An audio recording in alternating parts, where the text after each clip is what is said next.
I, 28F, have a sister, Emily, 30F. Our entire lives have been a quiet competition, one that I never wanted to be a part of. It was a competition orchestrated entirely by her. She always had to be the best, the smartest, the prettiest. And most importantly, she had to be the most loved. Our mother passed away 2 years ago, and since then, Emily's need to be the favorite child has grown into something sharp and ugly. She uses our mother's memory like a shield and a sword, crafting a narrative where she was the golden child, and I was just an afterthought. I mostly let it go. Arguing felt like disrespecting our mom's memory. It was easier to just nod and let Emily have her moments. It cost me nothing, I thought. But this Thanksgiving, she went too far. The whole family was there. My dad, my Aunt Carol, my Uncle Mark. The air was thick with the smell of turkey and the tension of forced holiday cheer. Emily, of course, was holding court at the dinner table. She was telling a story about a trip she and Mom took years ago, embellishing every detail to make it sound like the two of them were the best of friends, sharing secrets and dreams. I knew the real story. I was there for half that trip, and Mom had been stressed the entire time because Emily was complaining about the hotel. But I stayed silent, stirring my mashed potatoes. It was not worth the fight. My dad just smiled sadly, lost in his own memories. He never corrected Emily. He avoided conflict at all costs, which was how Emily's version of history had become the official family record. Aunt Carol, my mom's sister, shot me a knowing look from across the table. She knew the truth, too. But she followed our family's unspoken rule. Do not upset Emily. Uncle Mark, her husband, hung on Emily's every word, nodding enthusiastically. He always took her side. Finally, after her long, winding story, Emily sighed dramatically and placed a hand over her heart. It's just so hard, she said, her voice filled with fake emotion. Mom and I were just so close. We were kindred spirits. She looked directly at me, a smug little smile playing on her lips. I think we all know Mom always loved me best. The words hung in the air, heavy and suffocating. My fork clattered against my plate. That was it. That was the line. It was not just a silly boast anymore. It was a cruel rewriting of our lives, a theft of my own relationship with my mother. All the years of biting my tongue, of letting her have her way, boiled up inside me. But I kept my face neutral. I just looked at her. What makes you say that, Emily? I asked, my voice surprisingly calm. She laughed, a high, tinkling sound that grated on my nerves. Oh, Sarah, it's not a competition. It's just a fact. I have proof. She reached into her purse, which was conveniently sitting on the floor beside her chair. She pulled out a folded, slightly crumpled piece of paper and a small velvet jewelry box. She opened the box with a flourish. Inside was a gold locket, gaudy and ornate, with a tiny diamond chip in the center. It was nothing like my mother's simple, elegant taste. This was the last gift she ever gave me, Emily announced to the table. She bought it for me the week before she passed. A special surprise. She said it was because I was her special girl. She pushed the piece of paper across the table towards my dad. Here's the receipt. She paid almost $2,000 for it. From Henderson's, her favorite jewelry store. My dad picked up the receipt, his eyes misty. Oh, Emily, that's beautiful. Uncle Mark chimed in. Wow, Em, your mom really did spoil you. That's incredible. I looked at the receipt from across the table. Something felt wrong. The font looked too modern, too clean. And Henderson's jewelry. Mom loved that place. Yes, but $2,000? For that locket? It did not seem right. My mom was careful with money. She would have considered that a reckless expense. I felt a cold knot form in my stomach. This was not just a story. This was a calculated lie, complete with props. I needed to see that receipt up close. I reached for it, but Emily snatched it back. It's a private memory, she said, her eyes narrowing. You wouldn't understand the bond Mom and I had. She folded it carefully and put it back in her purse. My heart was pounding. She was hiding something. The way she pulled it back so quickly was all the confirmation I needed. I did not say another word for the rest of the dinner. I just ate my food, the taste of betrayal bitter in my mouth. Everyone else chattered on, praising Emily for being so loved, so special. They were all participating in her fantasy. As I helped clear the table, I watched her. She was glowing, soaking in the attention and the sympathy. She had finally won in her mind. She had erased me. And I decided right there in the quiet of the kitchen that I was not going to let her. I was going to find the truth. The battle for our mother's memory had just begun, and for the first time in my life, I was going to fight back. The days after Thanksgiving were a blur of quiet anger. I replayed that dinner over and over in my head. The smug look on Emily's face, the pity in my dad's eyes, the way everyone just accepted her story as fact. It was not just about a locket or a receipt. It was about my entire life being invalidated.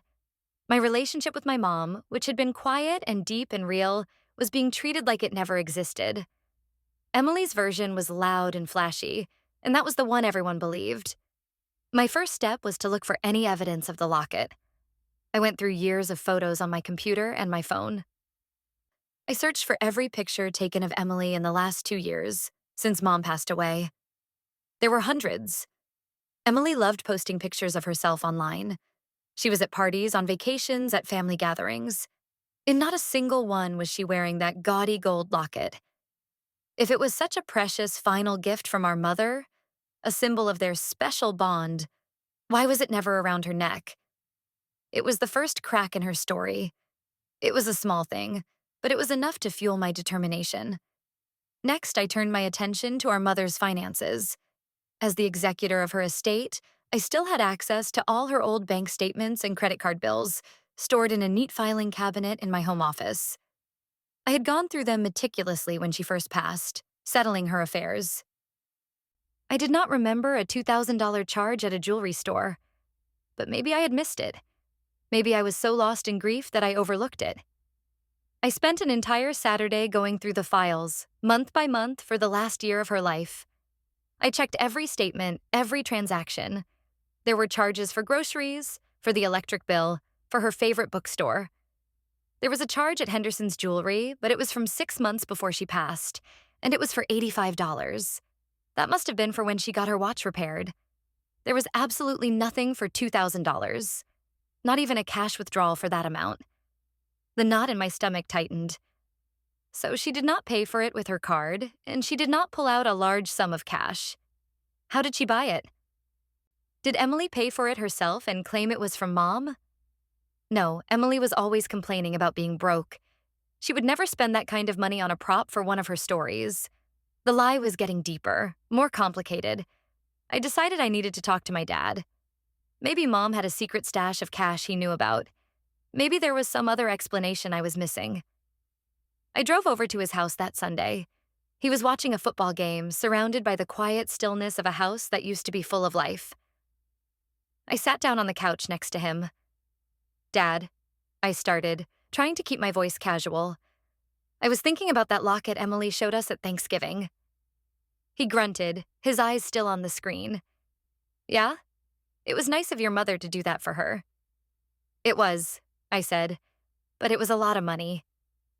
$2,000. I was going through Mom's old bank statements, and I can't find the charge anywhere. Do you remember her mentioning it? Or maybe she had some extra cash saved up somewhere?" He finally looked away from the game, a flicker of discomfort in his eyes. He knew where this was going. "Sarah, what are you doing?" "I'm just trying to understand," I said. "Just let it go," he said, his voice weary. "What does it matter? It makes Emily happy to think she was the favorite. It doesn't hurt anyone." "It hurts me, Dad," I said, my voice trembling slightly. "It hurts me that you all just sit there and let her erase my relationship with Mom. It was real. We were close too, just in a different way." He sighed, the sound heavy with years of avoiding this exact conversation. "Your sister. She's always needed more." More attention, more praise. Your mother knew that. She tried to make sure Emily felt special. You were always so strong, so independent. You didn't need it as much. His words felt like a punch to the gut. It was the same old story. Emily was fragile, so she got all the attention. I was strong, so I was left to fend for myself. My strength was used as an excuse for their neglect. So you're okay with her making up lies? I asked, my voice rising. With her forging a receipt to prove it? We don't know it's forged, he said quickly, looking back at the television. Maybe your mother paid in a way we don't know about. It was a long time ago. Memories get fuzzy.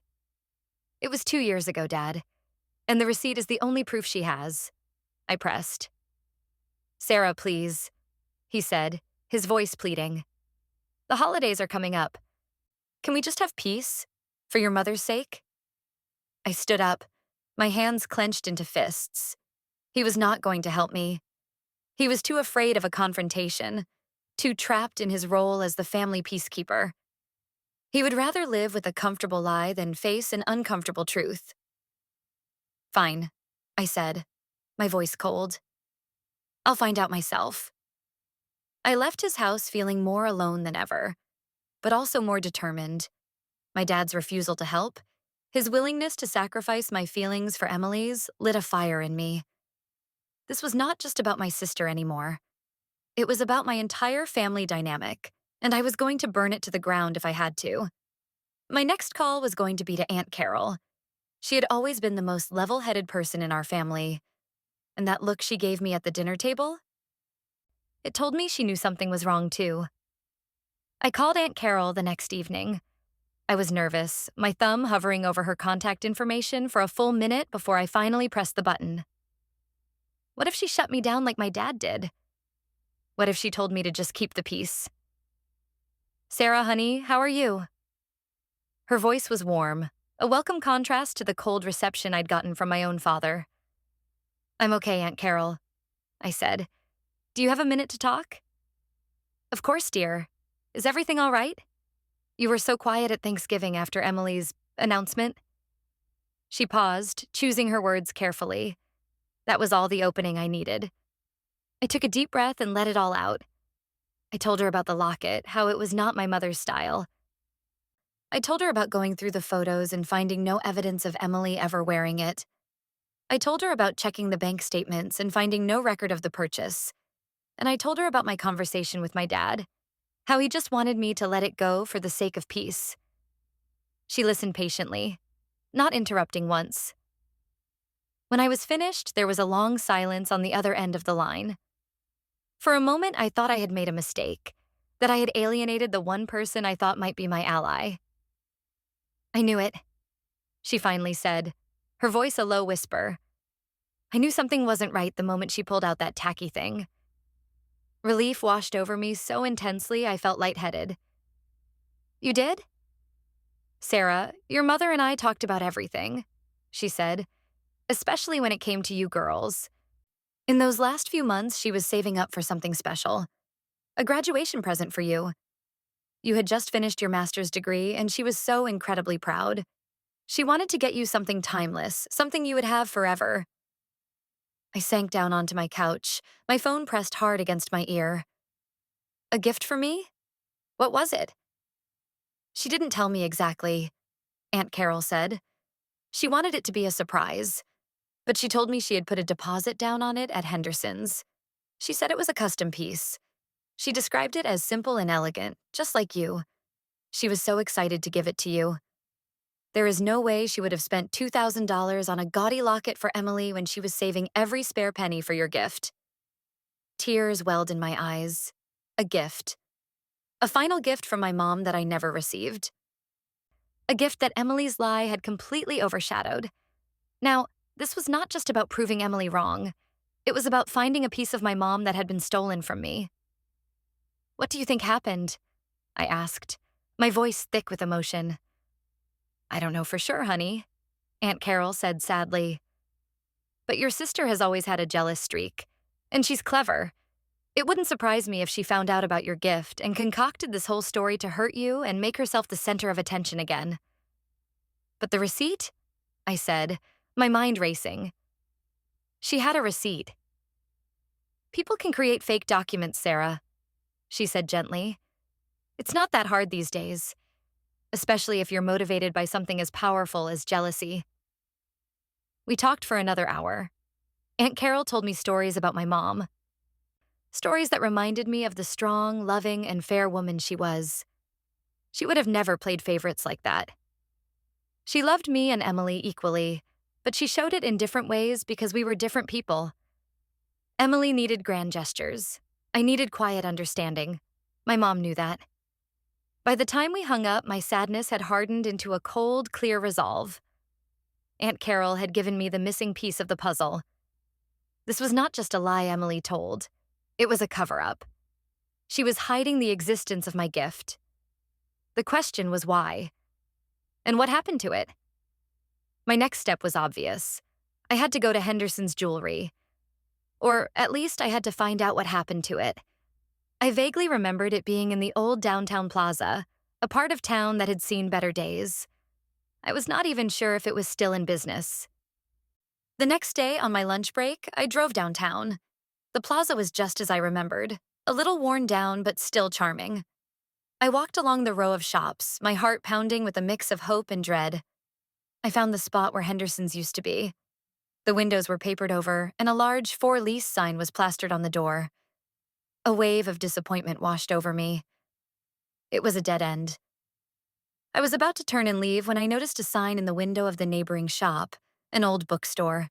It read, "Sad to see Henderson's go. After 50 years of business, we wish John Henderson a happy retirement." A name, John Henderson. It was a long shot, but maybe I could find him. I pulled out my phone and did a quick search for John Henderson and Henderson's jewelry in my city. A few old business listings popped up, but no personal contact information. Then I tried searching on social media. I found a community group for local business owners, past and present.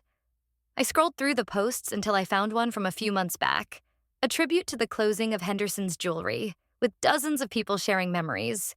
And there, in the comments, was a post from a woman named Susan Henderson Miller. "Thanks for all the kind words about my dad's store. He's loving retirement and is busy with his grandkids." My heart leaped. I clicked on her profile. It was public. She had pictures of her father, an elderly man with kind eyes and a warm smile, holding a baby. Mr. Henderson. I found him. I hesitated for a moment. Was it crazy to contact this complete stranger, his daughter, and ask to speak to her retired father about a purchase made over 2 years ago? It felt like a massive invasion of their privacy. But the image of Emily's smug face flashed in my mind. The thought of the gift my mother had planned for me, a gift I never knew about, pushed me forward. I took a deep breath and wrote a message. "Hello, Mrs. Miller. My name is Sarah. I'm so sorry to bother you, but I saw your post about your father, John Henderson. My mother was a longtime customer of his store. She passed away a couple of years ago, and I'm trying to track down some information about a final purchase she made. It would mean the world to me if I could possibly speak with him for just a few minutes. I understand if it's not possible, but I had to ask." I hit send before I could second-guess myself. Then, I closed my phone and tried to focus on my work for the rest of the day. But my mind was buzzing. I was either about to uncover the entire truth or hit another dead end. I just had to wait and see. I did not have to wait long. Just a few hours later, as I was packing up my desk to go home, my phone buzzed. It was a message back from Susan Henderson Miller. My hand was shaking as I opened it. "Hi, Sarah," it read. "I'm so sorry to hear about your mother. My dad remembers his customers very well. He'd be happy to talk to you. He's not great with technology, but here's his home phone number. He's usually home in the evenings. I hope he can help you." I stared at the number on my screen, a string of digits that held the key to everything. I felt a surge of gratitude for this kind stranger who had no idea how much her simple message meant to me. I drove home in a daze, my mind racing with questions. What would I say to him? Would he even remember my mom? What if he did not have any records from that long ago? I waited until after dinner, pacing around my living room, rehearsing my opening lines. Finally, I could not stand it anymore. I sat down, took a few deep breaths to steady my nerves, and dialed the number. An elderly man's voice answered on the second ring. Hello? Hello, is this Mr. John Henderson? I asked, my voice barely a whisper.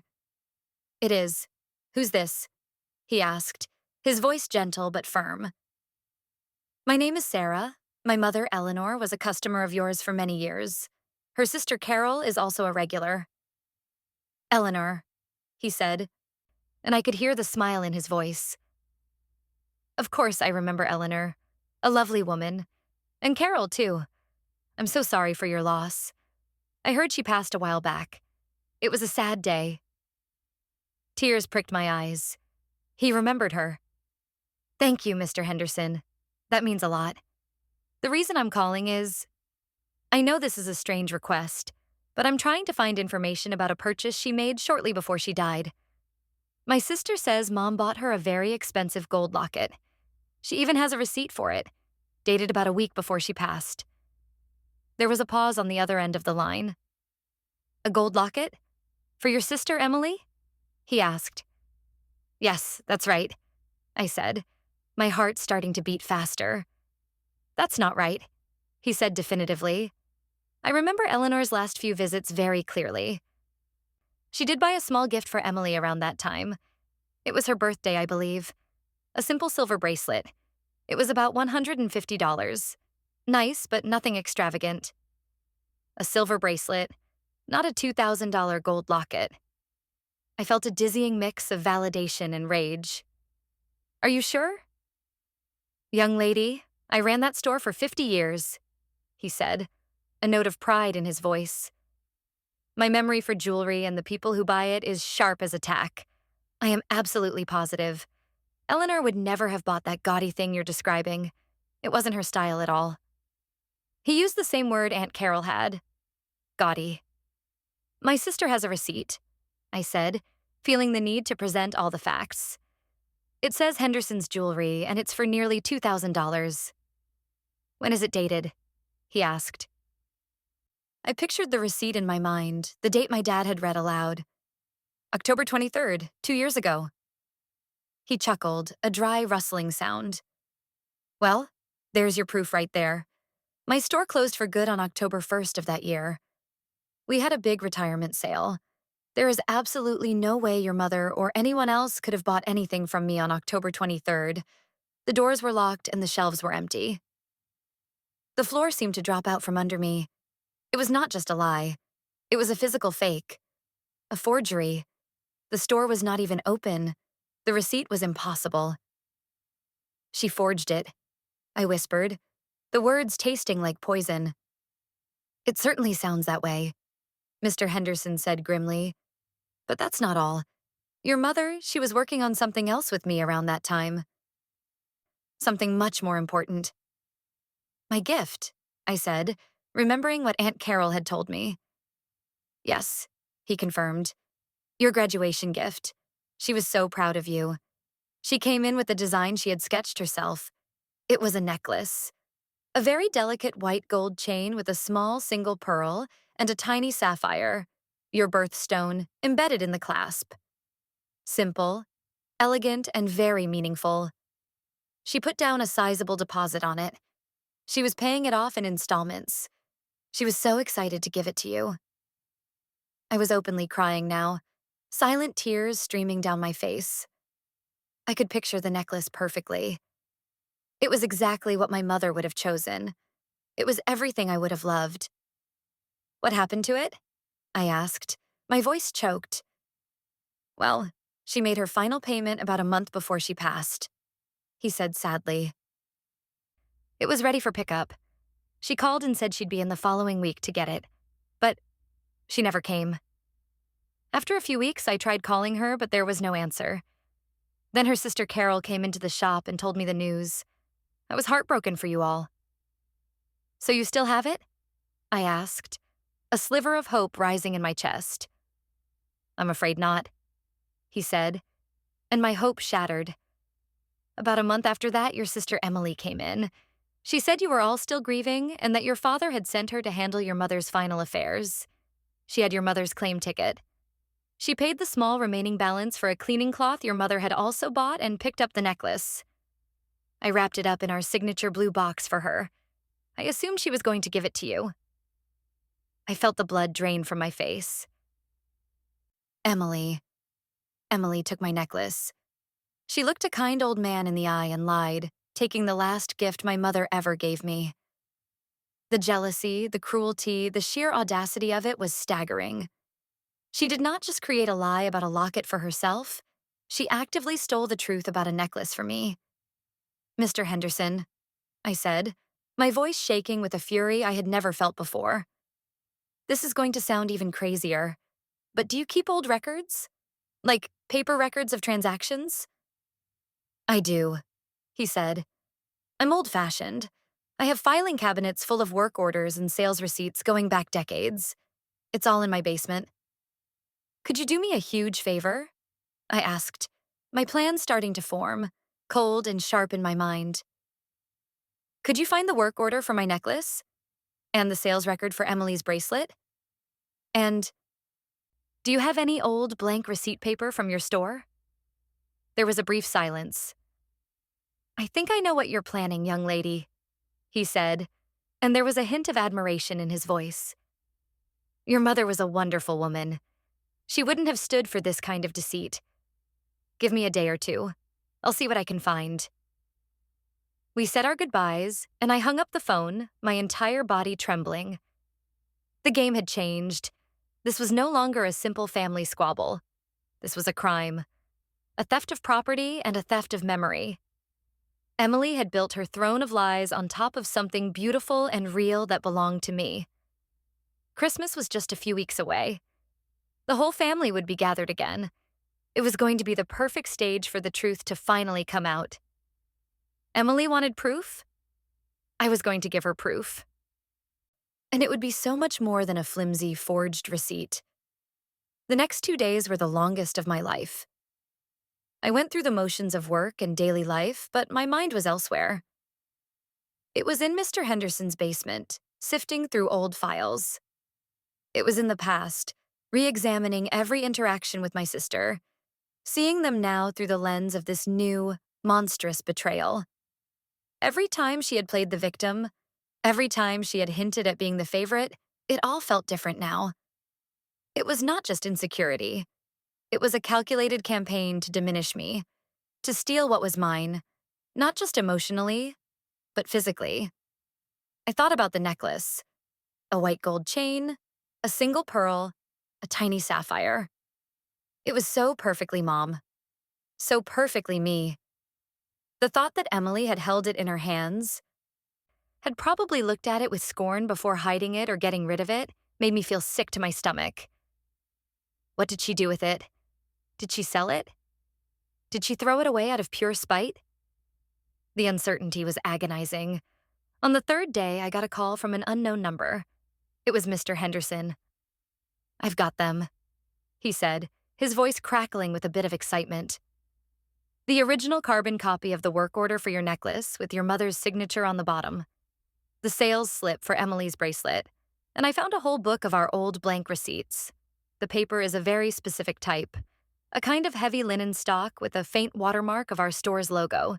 You can only see it if you hold it up to the light. A watermark. The final, perfect detail.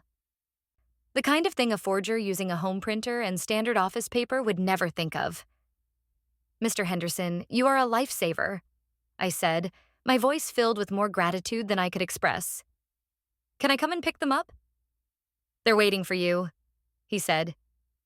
And Sarah? Good luck. Your mom would be proud of you for standing up for the truth. That afternoon, I drove to his house, a small, tidy brick home in a quiet suburban neighborhood. He met me at the door, the kind-eyed man from the photos, and handed me a large manila envelope. Inside were the documents he had described. I held the work order in my hands, my mother's elegant, familiar signature at the bottom making my breath catch in my throat. I looked at the sales slip for the bracelet, a simple, straightforward transaction. And then I held one of the blank receipts up to the window. There it was, faint but clear. The HJ logo watermarked in the very fibers of the paper. It was irrefutable. "Thank you," I said, my voice thick. "I can't tell you what this means to me." "Justice is its own reward," he said with a gentle smile. "Now, go and set things right." I drove home with the envelope on the passenger seat next to me, my own personal arsenal. For the next few weeks leading up to Christmas, I was a different person. A calm settled over me, a chilling sense of purpose. I was not angry anymore. I was focused. I spoke to my family, helped coordinate plans for Christmas dinner at my dad's house, and was perfectly polite to Emily when she called to brag about the expensive new dress she had bought for the occasion. She had no idea what was coming. She was floating on her cloud of lies, feeling secure and superior. She thought she had won. The day before Christmas Eve, I did one last thing. I called Emily. "Hey," I said, keeping my voice light and casual. "I was just thinking about that beautiful locket Mom got you. You should wear it for Christmas dinner. I'm sure everyone would love to see it again." There was a slight hesitation on her end. "Oh, yeah, maybe I will," she said. "It's very special. I don't like to wear it too often." "You should," I insisted. "It's a piece of Mom. We should celebrate that." "Okay, Sarah. I will," she said, her voice dripping with condescension, as if she were humoring a child. "I'll wear it for you." "Great," I said, a cold smile on my face that she could not see. "See you tomorrow." The trap was set. She would walk right into it, eager to flaunt her proof one more time. She would bring the locket, and I would bring the truth. Christmas dinner was a repeat of Thanksgiving, but with tinsel and a larger ham. The same cast of characters was assembled around my dad's dining room table.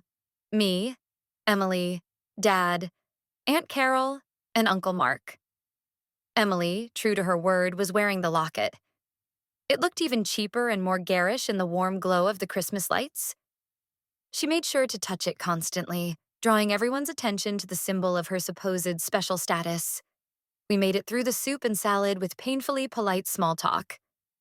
Dad seemed anxious, shooting worried glances between me and Emily, as if he could sense the storm brewing just beneath the surface. Aunt Carol was quiet but watchful, her eyes missing nothing. Uncle Mark was in his usual form, loudly praising Emily's cooking, her dress, her everything. It was during the main course that Emily made her move. She picked up her wine glass, tapping it with a manicured nail to get everyone's attention. "I just want to make a toast," she said, beaming at the captive audience. "To family and to memories, especially memories of Mom." She paused, her eyes landing on me. "I'm so glad I have this locket to remember her by." She lifted it off her neck. A tangible piece of her love for me. Her special love. This was it. My moment. I put my fork down gently. All the nervousness I thought I would feel was gone, replaced by an icy calm. "It's funny you mention that, Emily," I said, my voice even and clear. It cut through the room, and everyone turned to look at me. "I was thinking about that locket all month. It's so unique." Emily's smile tightened. "It is. Mom had great taste." "She did," I agreed. "That's what's so confusing, because Mom's taste was simple, elegant, and that locket is, well, it's not that." Uncle Mark jumped in. "Now, Sarah, that's not a nice thing to say. It was a gift." "Was it?" I asked, looking directly at Emily. My heart started to pound. This is it. The confrontation begins. "I'm just curious, Emily. You said you got it from Henderson's jewelry. I went by there last month. Did you know the whole plaza is different now?" "The store is gone." Emily's face paled slightly, but she recovered quickly. "Well, obviously. It's been 2 years. Things change." She sounded defensive. "They do," I said, "but Henderson's didn't close recently. It closed on October 1st of that year. I spoke to the owner, Mr. Henderson. He was very clear about the date. He had a big retirement sale. I paused, letting the information sink in. Your receipt is dated October 23rd. How did Mom buy you a locket from a store that had been closed for 3 weeks? The table was silent. Dad stared at his plate. Uncle Mark's mouth hung open slightly. Aunt Carol leaned forward, her eyes fixed on Emily. Emily let out a shaky laugh. That's ridiculous. You must have the date wrong. Or maybe Mr. Henderson is just an old man who doesn't remember things correctly. I have the receipt. The proof. She started fumbling in her purse. I'm sure you do, I said calmly. But I have some proof too. I reached down and picked up the manila envelope I had placed by my chair. I slid it onto the center of the table. I think everyone should see this. Emily's eyes widened in panic. What is that? What are you doing, Sarah? Are you trying to ruin Christmas? You already did that at Thanksgiving, Emily, I said, my voice hardening. When you decided to use Mom's memory to bully me. I opened the envelope and pulled out the first document. This is a sales slip from Henderson's Jewelry. It's for a $150 silver bracelet that Mom bought for your birthday that year. Mr. Henderson remembers the sale perfectly. I slid it over to my dad. He picked it up, his hand trembling as he read it. And this, I continued, pulling out the second document, is a work order. It's for a custom necklace Mom was having made. For me. For my graduation. My voice cracked on the last words, the grief and anger finally bubbling to the surface. It was a white gold chain with a pearl and a sapphire. Mr. A. Henderson said she was so excited to give it to me. Here's her signature at the bottom, approving the design. I passed it to Aunt Carol. She took one look at our mother's signature and her eyes filled with tears. She looked at me with a mixture of sorrow and pride. Emily was breathing heavily now, her face flushed. You're making this up. You're jealous. You've always been jealous of my relationship with Mom. Am I, Emily? I asked, my voice dropping to a near whisper. Then explain this. I pulled out the final piece of evidence, the blank receipt from Henderson's. Mr. Henderson gave me this. It's his store's official receipt paper. He told me to hold it up to the light. I held it up and the light from the chandelier passed through it. He said all his receipts have a watermark, a small HJ logo, a detail I'm sure you missed when you were printing out your little piece of fiction on your computer. I turned to Emily, my eyes locking with hers. I have just one question for you, Emily. Mr. Henderson said you came to the store a month after Mom died. You had her claim ticket, and you picked up my necklace. He wrapped it in a blue box for you. He thought you were going to give it to me. The color drained completely from her face. She looked like a cornered animal. So, my question is this, I said, my voice ringing with clarity and power in the silent room. What did you do with my mother's last gift to me, Emily? The dam broke. Emily let out a gut-wrenching sob, a sound of pure, unadulterated defeat. She buried her face in her hands, her shoulders shaking. The gaudy locket swung back and forth on its chain, a testament to her cheap lie. She stammered through her tears. I wanted everyone to see that she loved me. You were always the smart one, the one she was so proud of. Your graduation, your career, I just had nothing. You had her love, Emily, I said, my voice softening slightly, but with no pity in it. We both did, but that wasn't enough for you, was it? You had to have more. You had to make sure I had less. My dad finally looked up, his face a mask of shock and profound sadness. He looked at Emily, truly looked at her, and saw the manipulator she was for the first time. Emily, he whispered, his voice hoarse. Is this true? Did you take your sister's necklace? Emily's sobs were her only answer. She could not even look at him. Uncle Mark, for the first time in his life, was silent. He stared at his wife, his hero, as her carefully constructed world crumbled around her. Aunt Carol reached across the table and put her hand on mine, squeezing it gently. The rest of the dinner was a disaster. Emily ran from the table, locking herself in the guest bathroom. Uncle Mark followed, pleading with her through the door. My dad just sat there, staring into space, the two realities of his daughters at war in his head. The Christmas dinner my mother would have loved, full of family and warmth, was dead. But in its place, something new was beginning to grow. The truth. It was ugly and painful, but it was real. I had lost a necklace, but I had reclaimed my mother. I had reclaimed my own story. And as I looked at the wreckage of my sister's lies, I did not feel triumph. I just felt a quiet, hollow sense of peace. The war was finally over. The aftermath of that Christmas dinner was a slow, painful unraveling. Emily and Uncle Mark left without saying another word, a gust of cold air and slammed doors marking their exit. My dad, Aunt Carol, and I were left sitting at the ruined feast, the silence broken only by the sound of my dad's quiet, ragged breathing. Finally, he looked at me, his eyes full of a shame so deep it was hard to look at. "Sarah," he began, his voice thick with unshed tears. "I am so sorry. I failed you. I failed both of you. I saw what Emily was doing, not all of it, but I saw the pattern. And I did nothing. I thought keeping the peace was the most important thing. I didn't realize that the peace was a lie, and it was costing you everything. It's okay, Dad," I said, and I was surprised to find that I meant it. Seeing him finally acknowledge the truth was a balm on a wound I had carried for years. "No, it's not okay," he insisted. "I let her build this fantasy, and I let you live in its shadow. Your mother, she would be so ashamed of me. She always said you were my rock, and I just let the water wear you down. From now on, things are going to be different. I promise." It was the most honest conversation we had ever had.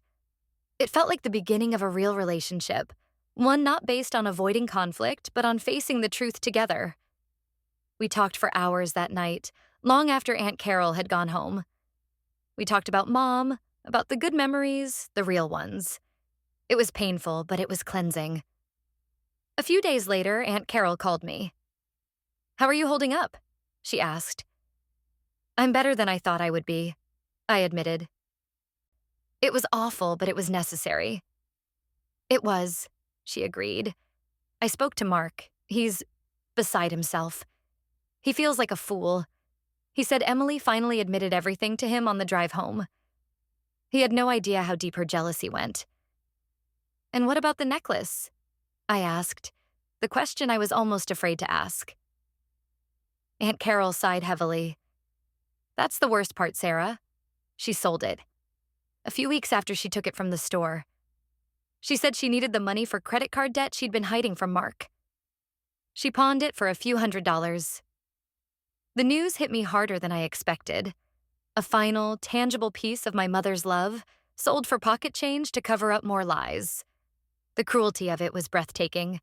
It was the last bitter confirmation that my sister's selfishness knew no bounds. There was no recovering from that. Any tiny, lingering ember of hope for a future reconciliation was extinguished completely. "She's a stranger to me now," I said, my voice flat and empty. "I understand," Aunt Carol said gently. "You need to protect yourself. Your father is planning to have a talk with her, a real one this time, with boundaries. Mark is insisting on it too. He's making her go to therapy. He said this is the last straw for him." The consequences were finally arriving. It was not the loud, dramatic downfall I might have imagined, but a quiet, sad crumbling of her life from the inside out. Her husband's trust was broken. Her father's eyes were finally open. The audience for her lifelong performance had walked out of the theater. A week later, I received a check in the mail. It was for $500, sent from Emily and Mark's joint account. The memo line just said, "Sorry." I stared at it for a long time. It was a pathetic attempt at an apology, reducing my mother's final gift to a monetary value. It was an insult. I took a black marker and wrote "Return to sender" on the envelope and dropped it in the mail. I did not want her money. I wanted the necklace. I wanted the memory. And those were things she could never give back to me. Life settled into a new normal. The holidays were over. My dad and I started having dinner together once a week, rebuilding our relationship piece by piece. He was a different man, more present, more honest. He started telling me stories about my mom, stories I had never heard, as if trying to fill in the gaps that Emily's lies had created. One evening, I was telling him about my conversation with Mr. A's, Henderson, about how kind and helpful he had been. An idea sparked in my mind. The next day, I called Mr. Henderson again. "Mr. Henderson," I said, "it's Sarah." "Sarah, I was wondering how things went," he said warmly. "I take it the truth came out?" "It did," I said, "and I wanted to thank you again. But I was also wondering, you said you still had the original work order for my necklace, with my mother's sketch." "I do," he confirmed. "It's right here in the file." "I know this is a huge favor," I said, taking a leap of faith. "But is there any chance you could recreate it for me?" "I would pay for everything, of course. It would mean so much to have it." He was quiet for a moment. "You know," he said, his voice a little thick, "I've been retired for 2 years. I sold most of my equipment. But I kept my personal workbench, my favorite tools, for little projects. I think this qualifies as a very important little project. It would be my honor to make that necklace for you, Sarah. And please, let's not talk about payment. Consider it a gift. From me and from your mom." I broke down in tears, overwhelmed by his generosity. This kind man, a near stranger, was showing me more compassion and understanding than my own sister ever had. A few weeks later, a small package arrived in the mail. Inside was a blue box, the signature box from Henderson's jewelry. My hands trembled as I lifted the lid. There it was, a delicate white gold chain, a single perfect pearl. And when I looked closely at the clasp, I saw the tiniest, glittering blue sapphire. It was more beautiful than I ever could have imagined. I put it on. It settled perfectly against my skin, cool and light. It felt like a piece of my mother was with me, a quiet, steady presence.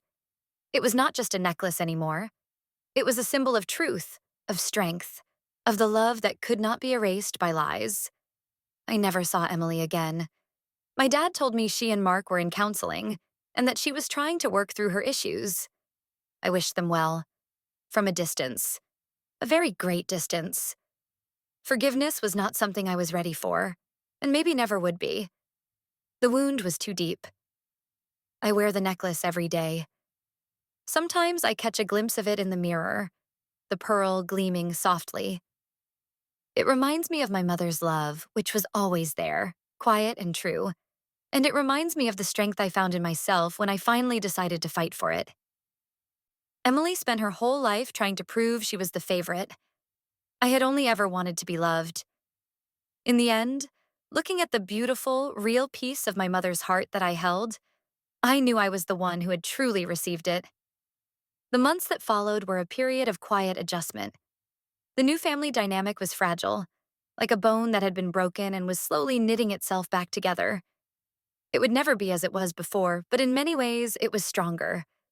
The weakness, the dishonesty that had been running through it for years had been cut out. My relationship with my dad continued to deepen. Our weekly dinners became a cherished ritual. We stopped talking about Emily for a while. There was an unspoken agreement that the topic was too raw. Instead, we focused on the present and the past that we could both agree on. He would ask about my work, and he would listen. Really listen. For the first time in years. He seemed to see me as an adult, as an individual, not just as the strong daughter who could handle anything. One evening, he pulled out a dusty photo album. "I thought we could look through this," he said quietly. "Your mother put it together. It's full of pictures of you girls when you were little." I was hesitant at first, worried it would stir up painful memories. But as he turned the pages, I saw something I had not expected. There were just as many pictures of me as there were of Emily. Me on my first day of school, me at my piano recitals, me grinning with a mouthful of birthday cake. My mom had not played favorites with her camera, at least. She had documented our lives with equal love and attention. "Look at this one," Dad said, pointing to a photo of me, about 7 years old, sitting on my mom's lap while she read a book to me. I was looking up at her with pure adoration. "She read you that book 100 times. You loved it so much. She used to say that you had an old soul, that you understood things without needing them explained." It was a small memory, but it felt like a gift. It was a piece of my story, a piece that Emily had never tried to claim because it was not flashy enough for her. It was quiet and real, just like my mom's love for me. My relationship with Aunt Carol also grew stronger. She became a true confidant. I could talk to her about the lingering anger and sadness I felt without fear of judgment. She had a way of validating my feelings while also encouraging me to look forward. "You can't let her live in your head rent-free forever, honey," she told me over coffee one day. "You won. You got the truth. Now you have to decide what to do with that victory." "What do you mean?" I asked. "I mean, you can carry this anger around with you, and it will weigh you down. Or you can put it down," she said. "It doesn't mean you have to forgive her or forget what she did. It just means you don't let it be the most important story in your life anymore. You have a new story to write." She was right. I had been so focused on the fight, on exposing the lie, that I had not really thought about what came next. I had reclaimed my past, but now I had to build my future. I started investing more time in my friendships, in my hobbies. I started dating again. I felt lighter, as if a great weight had been lifted from my shoulders. The constant, low-level stress of dealing with Emily's manipulations had been a bigger part of my life than I had ever realized. Without it, I felt free. About a year after the Christmas confrontation, I got a letter in the mail. It was from Emily. My first instinct was to throw it away unopened. I had no interest in her excuses or her self-pitying apologies. But curiosity, and perhaps a small, foolish flicker of hope that she had genuinely changed, made me open it. The letter was long and rambling. It was full of "I'm sorry, but" statements. "I'm sorry, but you have to understand how hard it was for me. I'm sorry, but Mom always put so much pressure on me to be perfect. I'm sorry, but you were always so independent. You never seemed to need anyone." It was the same old story, just repackaged as an apology. She was still the victim. She was still justifying her actions. She took no real ownership of the cruelty, of the theft, of the years of emotional manipulation. The final paragraph was the most telling. "I hope that one day you can find it in your heart to forgive me," she wrote. "Dad is trying to get us all to spend Christmas together this year, as a family. He says it's what Mom would have wanted. I think it would be a good first step towards healing." I read that last part twice. She was not just asking for forgiveness. She was trying to use my dad and the memory of my mom to pressure me into giving it. She had learned nothing. Her tactics were still the same: manipulation and emotional blackmail. I picked up my phone and called my dad. "I got a letter from Emily," I said without any preamble. He sighed.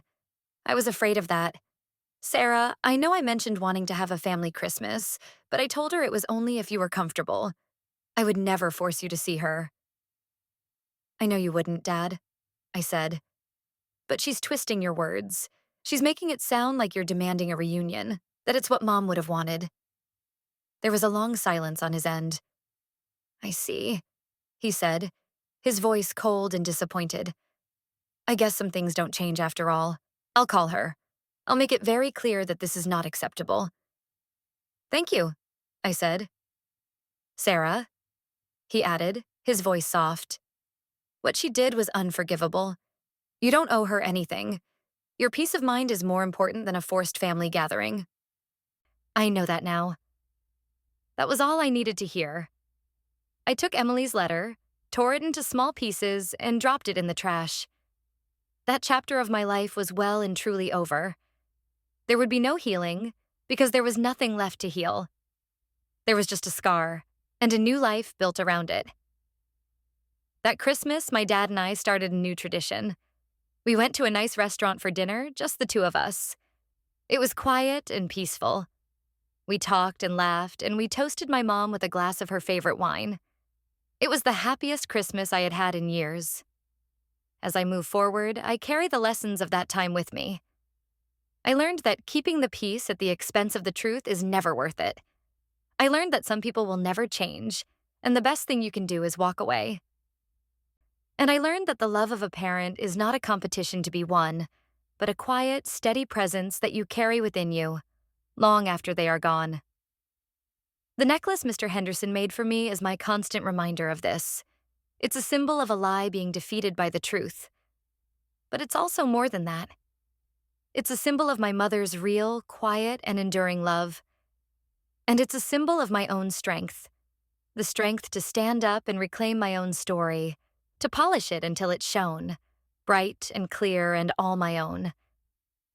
Emily may have wanted to be the favorite, but I had learned something far more valuable: how to be my own champion. And that was a victory she could never take away from me.